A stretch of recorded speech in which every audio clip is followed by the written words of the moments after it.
আসসালামু আলাইকুম প্রিয় বন্ধু, আজকে আপনাদেরকে আইস বিশিষ্টি বানানো দেখাবো। প্রথমত বরফ দিতে হবে আপনার 180 গ্রাম, তারপর আপনার স্পেসে দিতে হবে 20 গ্রাম, তারপর আপনার পানি প্রথম দিতে হবে তিন ধাপে দিতে হবে। প্রথম ধাপে দিতে হবে আপনার 60 গ্রাম, তারপরে 30 সেকেন্ড পর আপনার আবার 60 গ্রাম দিতে হবে। এরকম ভাবে 3 বার দিতে হবে 180 গ্রাম পানি।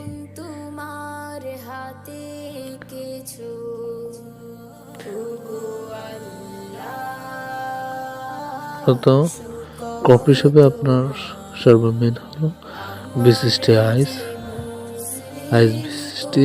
এগুলো যদি আপনি বানানো শিখেন, আপনি সৌদি আরব কান্ট্রি যে কোনো জায়গাতে আপনি কফি শপে ভালো কাজ করতে পারবেন, ইনকাম করতে পারবেন।